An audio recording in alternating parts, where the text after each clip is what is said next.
I'm Jim Bryden, and I'm going to be introducing the topic a little bit and then introducing the individual presenters.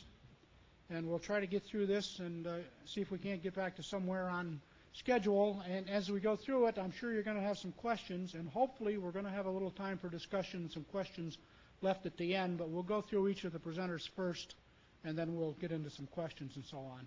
We're going to look at the issue of work zones and nighttime construction for the next hour and 10 minutes, I think we're programmed for. We'll look at it from the perspective of both accommodating traffic and accommodating our workers. We're going to have 4 presenters that are going to go through this from different perspectives. Jerry Ullman from TTI will be providing an overview of night work, some of the safety issues and general pros and cons. And then we'll be getting perspective from a state highway agency, from a contractor, and from the insurance industry. We've been doing night work extensively in this country for the past 15 years or so, or even a little bit more in some cases. And those of us that have had a lot of experience with it recognize that it does provide some very distinct advantages. In most places there's significantly reduced traffic volumes at night, so we can get out there and actually get on the highway and try to get some work done. We can get better access to our work site. Longer work shifts are possible in a lot of cases. Just as one example, New York City, where I had a lot of experience, a lot of cases in the daytime you may be limited to a 5 or 6 hour work window, where at night you can get in a full 8 or even 10-hour shift. So big advantage there.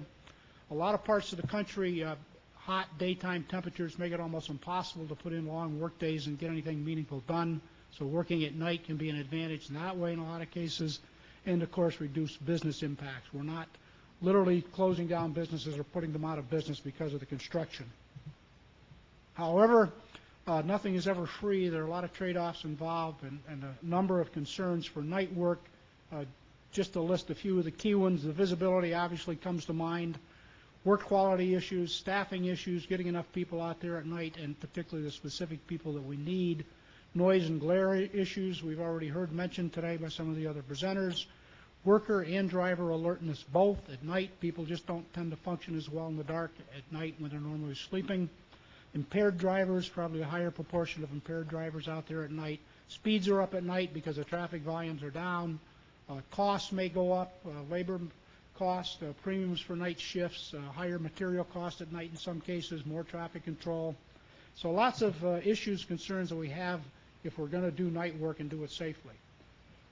Generally, however, we're finding that there are enhancements that we can use that will address these problems. And some of the more common ones are listed here, and we'll hear about these from some of the other presenters. Good temporary illumination is absolutely critical. Unfortunately, we're not seeing that universally. There's still a lot of people that think they can work in the dark, but it just doesn't happen very well, as we will see. Enhancements to our traffic control signs or other traffic control devices is important.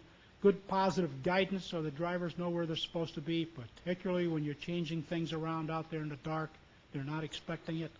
More safety devices that we may not use as much of in the daytime, like more impact attenuators and things of that type.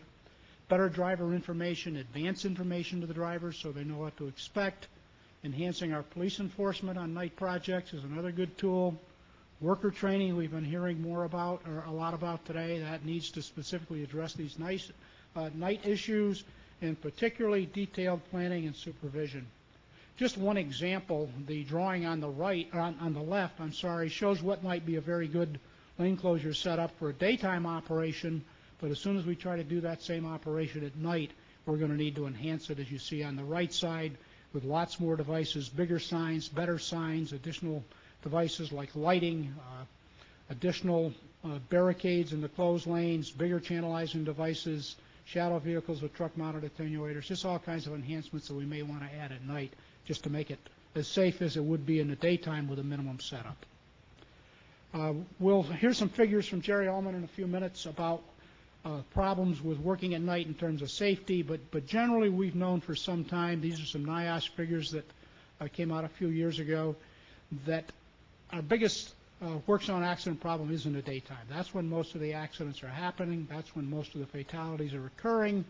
And as we see here, the orange bars show that most of the fatalities to the workers are construction type accidents. They are not workers that are being struck by traffic. That's the blue bars. At night, that tends to equal out, and you can see that for twilight or darkness, that those bars are about the same length. We do tend to see a little bit more concern for workers being struck by vehicles driving through the work zone at night, but again, that's not largely predominant. We still have the issue with the construction vehicles and construction accidents as well. Just a quick comparison here. If you look on the right side of the slide, you can see a couple workers out there try to do some pavement cutting in preparation for a paving job. There's very little lighting, some ambient roadway lighting, but those guys are almost invisible. We've got small traffic cones spaced out based on the skip lines. They're about 120 or 160 foot spacing, and that's all that's separating those guys from traffic whizzing by at a pretty good speed in the dark, very little lights, hard to see them, not much separation between them and traffic. This is why we have the concerns with night work when we're working like this. This is what it ought to look like if you're going to be out there working at night. Lots of devices, good lights, good separation of the traffic.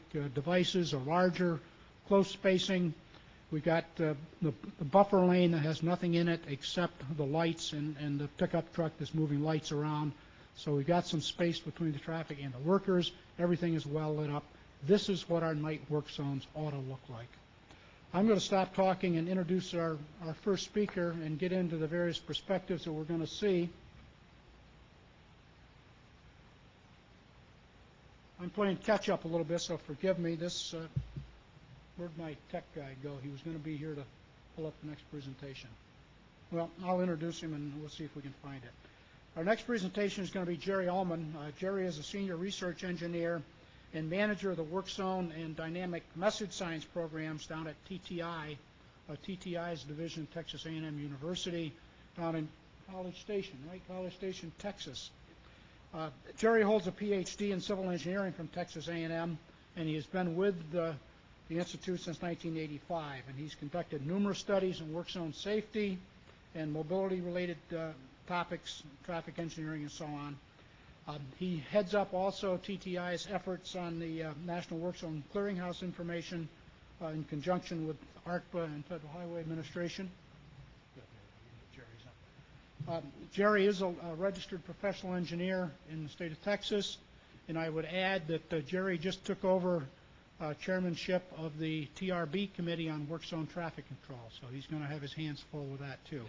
And Jerry's going to talk to us about some of the overall concerns of night work, pros and cons, and some of the information that's coming forward on safety issues for night work. Jerry? Get off the stage here so maybe we don't fall asleep before I'm done. Do appreciate being here today. Appreciate seeing so many of you here.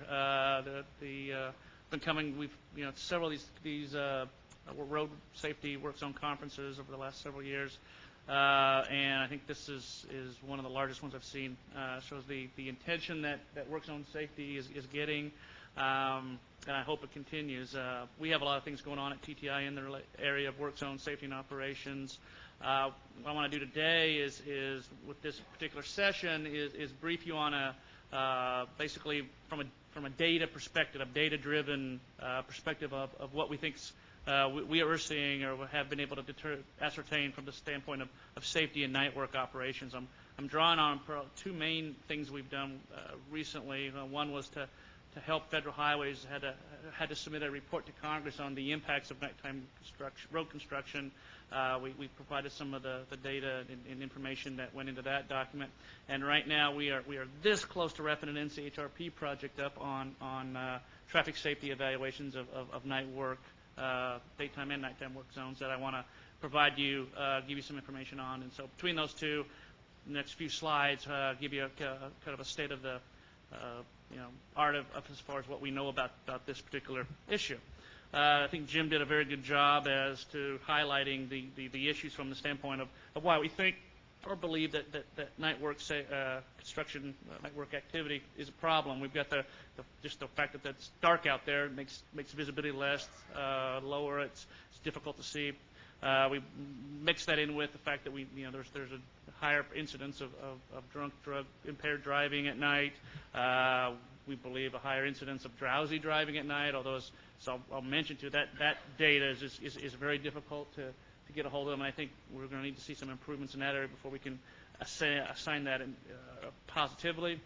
Another area or at least a perception that you're working at night, you've got less traffic, more freedom to maneuver. People are moving a lot faster than they are, obviously, when you're stuck in traffic during the day, and those higher operating speeds are going past the work areas. I don't know any of you, I've been out on a few jobs at night, not as many of y'all have, but I can certainly answer or agree with that perception of how fast sometimes those people are feel to be going past the work area. Taking these all together, it applies, at least to many people, that the risks, safety risks, and maybe severity might actually be higher at night than they would be during the day, and reason why we continue to debate this question as to, gosh, working at night, is it worth the trade-offs for doing that? What I want to do is go through a little bit of data that we had. This is from several states from the HSIS database, Federal Highways crash database, mixed in with some road construction project diary type of data that we did for our NCHRP project, and do a little bit of comparison to some of these questions about drunk driving, drowsy driving, that kind of thing. First one here is a comparison of a number of projects in California, Ohio, North Carolina, I believe maybe Washington. I can't remember which four states, or which of the 4 states. Those are the 4 states that are in our sample. Not all the states had these different types of data elements in them. End result is while you do indeed see a higher incidence of drunk driving involved crashes nighttime compared to daytime, their relative contribution within work zones and non-work zone locations is about the same. So yes, working at night you are exposed to more of them, but not any more so than it doesn't lead to an over-representation of that particular impact or factor in crashes in general.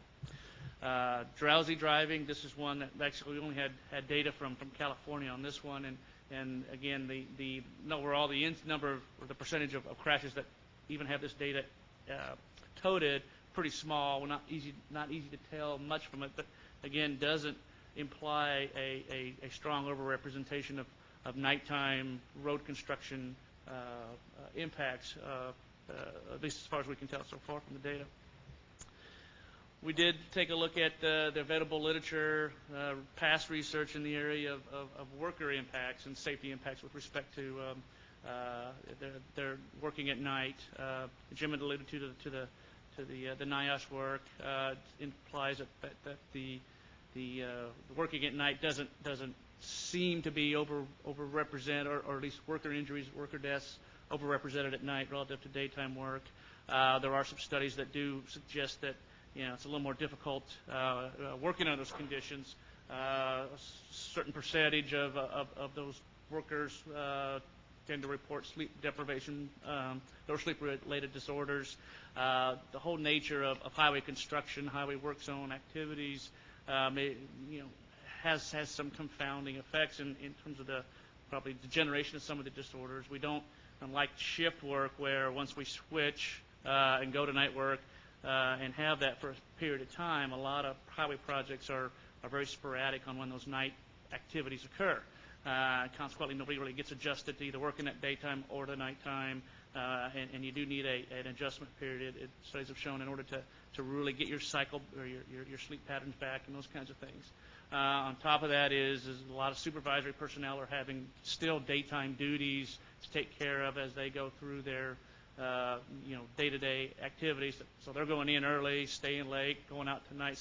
So all these things do probably contribute to the sleep challenges. But then you go back and look at the data again, stuff like the NIOSH studies, some other things. We don't have enough, or don't have a lot of data, or of the right kind of data to say that that's leading to any type of a safety operational problem at this time. As far as crash, what I want to spend the rest of the few minutes I'm going to talk here yet on is the traffic safety side of things. Again, that relates to the NCHRP project we're related to. As Jim had said, and others, the majority of the safety impacts, if you will, that are being created do happen to the motoring public. A much higher percentage of fatalities involve motorists than highway workers, although certainly not to diminish the concern and the risks that the workers are experiencing. There's only been up till recently a few efforts that even tried to look at this problem from a traffic side. Some work done in California in the late 80s had done an assessment of working at night, and they saw, boy, you went out, closed lanes, did some work activities, crashes shot up 87%, pretty significant. We did some similar stuff in Texas up in 2004. 100% increase in crashes. I mean, it does sound pretty dramatic, insignificant. The challenge has been and was with that one and those two studies and what we tried to address in the NCHRP project is that while it is bad, I just don't want to see those kind of numbers. It doesn't really give us the full picture because the work has to get done, and the question really is, well, what would have happened if you had done that work during the day? And that's the challenge in trying to evaluate this issue, because it's not a yes, let's do it or not do it. Is it better to do it during the day versus at night? What I've got, I want to share with you are some preliminary results from the study we're wrapping up right now. We had a 4-state sample, about 70 projects, I think, after all was said and done across those 4 states, where we had some of them were daytime projects where they were working out on the road doing various things. Sometimes they were off the side of the road but working, both daytime and nighttime, a mix of those types of projects across a range of ADT volumes. So we're taking into consideration low volume, medium, high volume roadways. What you see here is when we got all said and done with our analysis, we saw that overall crash increase, the increase in crashes in these projects, fairly consistent across the ADT ranges of roadways, which is a little surprising. We thought as roadway volumes went up, we'd see some effect, but the data does not support that. It supported actually a fairly stable crash rate increase across those ADTs. The columns on the left refer to times of the project when there's work activity and they had to close a lane. That's why a lot of times we work on it, obviously, to reduce the traffic impacts, the congestion and delays of working. So we have some that were during the day, some at night. And overall, the percentage increases, although much higher than we probably wanted, crashes, still about the same. In fact, nighttime, the percentage increase was slightly less, not statistically, but right around 40-45%. What was surprising is then when we compared this scenario where workers are on the side of the road, they're working, but they are not actually in the lanes themselves. They're often in the median, in the shoulder, protected by barrier evening. During the day, the impact of that activity on crashes, 15-16%, but at night, it's almost as high as it was when you had the lane closed, right at 40%. We believe probably an indication of everything from glare, work zone lighting glare, not being as big of an issue when the work crew is not in the travel lane as maybe they're worried about when they are there. Truck delivery access, creating some speed differentials, a lot of things that could have went into this, but to us so far that's one of the more significant findings from that stuff. And then on the third set of columns is data that increases in crashes when there's just nothing going on. The work zone's there, but there's no work activity, no lane closures, that kind of thing, and does indicate how there's a little bit greater increase in crashes at night compared to day, but certainly not as dramatic as when we were out there doing work. This is the same kind of data, just for the property damage only. The numbers are a little bit higher. The trends are about the same. So again, the concern over the increased risk to drivers at night relative to the daytime does not seem to be at least borne out. The drivers are at equal risk when we're out there in the lanes, day or night. We do know we have a lot less work or a lot less traffic volume at night, so when you take those numbers and you extrapolate them out through taking into volume into consideration in terms of crash rates, and what we've done is we've normalized everything to crash costs so that we can combine the fact that different crashes have different severities, recognizing that maybe nighttime work, like we saw, there's severe crashes increasing by a greater percentage than they do during the day. Here's what we have done as far as estimation of what those additional crash costs due to work zone activity. Right now, this particular graph, when lane closures are present, happens day versus night, and you do see a very significant safety benefit from an economic, social, societal, economic standpoint in terms of the crash risks generated. And as anything above 50, 75,000 ADTs, you start to see a very dramatic difference in how working at night is actually from the motorist standpoint quite a bit safer. When the odd thing is when you go back and take a look at working at night when you're not in the lanes, going back to that big differential in crash rate increases, it changes the relationships between day and light somewhat. Daytime still does tend to be somewhat more expensive in terms of societal crash costs, but not as dramatic as in the daytime lane closure scenario. And in fact, you don't start seeing a dramatic deviation between the two lines until you're up around 150,000 ADT, something like that. And then when you're inactive, the incremental crash costs are fairly identical. So that's all I wanted to cover right here. We're going to talk about questions or take questions at the end. My contact information, if you don't get a chance to ask right after the session and want to get in touch with me, please do. So, okay, thanks. A lot of us have been working with night work for quite a few years. I think have come to a realization that it can be done safely if it's done right, and it's just encouraging to see that Jerry's numbers seem to be indicating that we can work at night and do it as safely as we can in the daytime, or in terms of total cost, probably even an advantage for the night work. And our next presenter is going to tell us how one agency addresses night work. Craig Rule is an area construction supervisor with the New York State Department of Transportation. New York DOT is a major player in night work. They've been doing it well since the early 1990s and do much of their work. In fact, in some major metropolitan areas, most of the major work out in the travel lanes is done at night. Craig has been a construction supervisor for New York DOT for about 16 years now, and a number of those projects have involved major nighttime construction. So he's been out there, he's seen how it's done, and can tell us a little bit about it. Craig has a Bachelor of Civil Engineering from Georgia Tech and a Master's in Civil from City College in New York, and he's a registered PE in New York as well. And he's also a Vice President of the ASCE Metropolitan Section in New York City, and he is a member of the TRB Work Zone Traffic Control. So Craig Rule will tell us about the experience with night work in New York DOT.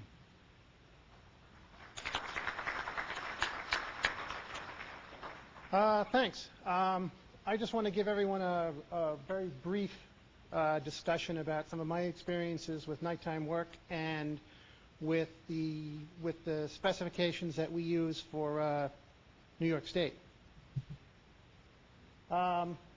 This guy has nothing to do with night work, but I saw that picture, and to me it just shows how things have changed over the years. We recently, our department recently had its 40th anniversary. 40 years ago, it became the DOT from the Department of Public Works. And we had a handful of guys still working for us that were there back then. And this guy brought us this picture just to show us what it was like 35, 40 years ago. Out walking on the steel, no protective equipment, no boots, no hard hat, no vest, nothing to tie off on. And his comment was, the only thing that they did was to put some padding around the joints to keep the bolts from dropping onto the tombstones and chipping them. So they were more concerned about dead people than they were the living. Nighttime work zones. Where have we been? Where are we going? How has our thinking about night work changed over the years, and why do we do night work? There's lots of reasons for doing night work, and in my research or my preparing to do this, it came to me, or I realized that a lot of the reasons why you don't want to do night work are the same reasons that you do want to do it, particularly where I am in New York City. Safety, cost, congestion, community issues, productivity. We've heard a lot today about the cons, about how it's less safe to do work at night with the lights and higher speeds and the potential of drunk drivers, and it's more costly to set up work zones. But then you have to look at it from the other point of view. Where I am, we're so restricted with how we can close lanes and how many lanes we can close that sometimes it creates more of a hazard to put equipment in the closed lanes or to try to erect steel or set big things into the ground. So it actually is safer to work at night. And that brings in a cost consideration. A lot of times when you can't close the lanes during the day, you get no productivity, so your cost actually skyrockets. And if you can only work 4 hours a day and then spend an hour of that setting up your lane closure, getting 8 hours at night looks pretty good. And then another big issue with us is community issues. A lot of times the community, they don't like it when you close the lanes and make it difficult to get home from work. And that's actually something that's on one project that I had. They tried to accommodate everybody in the community, and this was about a 700-foot long block. And they divided it up into 3 segments, and they had 3 different times for working on each segment. So needless to say, that was a disaster in the making. Part of it was at night, part of it's during the day. You had the business owners, they want you to work at night. You had the people that live there, they want you to work in the day. And then there was a school, a special needs school there that didn't want you to work at all. So basically we ended up resolving that in the field and worked it out with all of them so that nobody was happy, but nobody was really upset either. Some of our early specifications, they didn't address a lot of the stuff that we did at night. In the first night project I worked on in 1994, there really weren't any nighttime specifications. Someone had mentioned before that all we did was take the daytime specifications and translate them to at night, which is exactly what we did. There was no lighting plan, there was no special traffic control requirements, nothing. We pretty much went out and did what we thought we had to do to get the job done. Looking back at that in hindsight, it's a wonder that any of us lived to tell the story. Gradually, we developed nighttime specifications. The first thing that we did was to change the standard for traffic control devices. We required the reflective tape on the cones and the barrels, and we increased the visibility requirements by requiring the reflective vests and reflective hard hats, reflective sheeting on the signs and putting the lights on the signs. And then gradually we also added lighting requirements. That first project, generally we were doing a paving job with one light, one set of tower lights towed behind a pickup truck. Wherever they thought they needed it is where they pulled it to. Recently, we've adopted a new work zone specification. Our old specification used to be called Maintenance and Protection of Traffic, but it was upgraded to Work Zone Traffic Control because that seemed to be more inclusive. One of the big things that this spec did was it incorporated all of the special specs that had been developed over the last 12 years or so into one spec. So now the spec is in the spec book. It applies to every project, so nobody has to think about it. The other reason that this was done is because finally New York State has adopted the federal MUTCD, so that required some updating.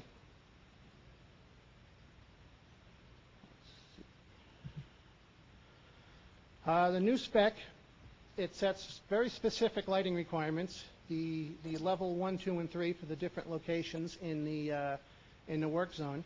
It sets the visibility requirements for the workers. Everyone has to have the Class 2 reflective vests now. It sets nighttime standards for traffic control devices and signs. and it provides a pay item for nighttime operations. So now we're even saying that we're going to pay the contractor to do everything that he's supposed to do. And then we also require him to submit a nighttime lighting plan. And one of the things that I found over the years is that you can get him to submit a nighttime lighting plan, but it's difficult to get him to live by his own plan, let alone what we tell him to do. It's sometimes difficult to get him to follow his own plan. And these are just a couple examples of what I thought were some pretty good work zones with the lighting. This is nothing like the paving job that I did in 1994. One of the things that we actually did was we relied heavily on the existing lighting, which got to be a problem because in New York City during one of its fiscal crises, they decided that a good way to save money was to turn off half the lights. So they actually had a guy go out and pull the fuses out of all the lights, and you come out there to work and like, well, wait a minute, it's dark.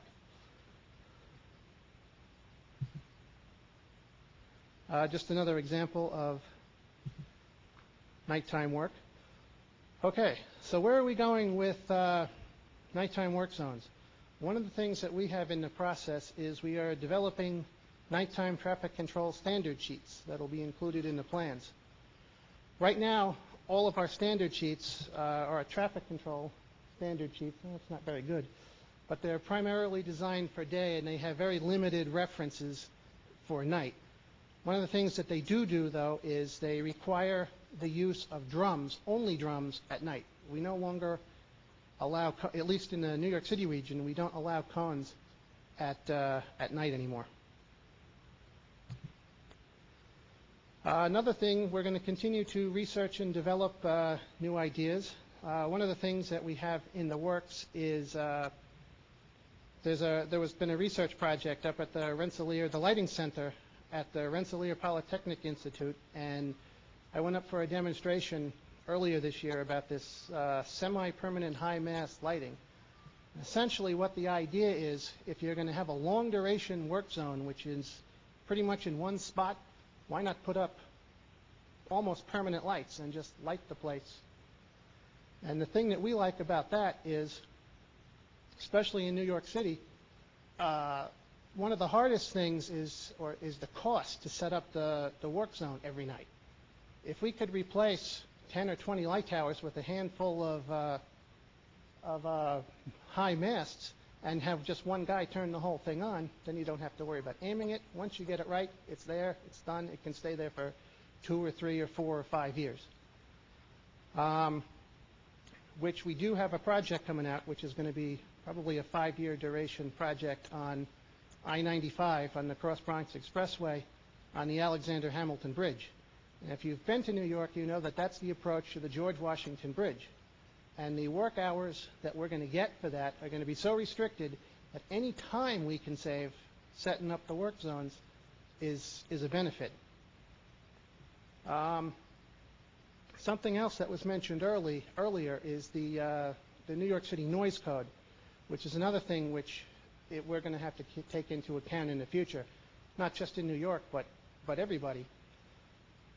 In our old specs, what we did was we provided a list of equipment and what the acceptable range of noise was for that equipment, and then the state would actually go out and test it, and then we would require the contractor to do whatever he had to do to reduce the noise. Well, now that we have New York City has a new law, we've taken out our specs and just put in a note that says, here's the law, comply with it. So we've basically punted on that one, at least for now. Another thing in the future is we're testing some vehicle lighting. This is a prototype of a truck that they want to use to set up the traffic control. This way they don't have to drag light towers around. You get one truck that has lights on the front and back, and they provide sufficient illumination to actually set up the traffic pattern.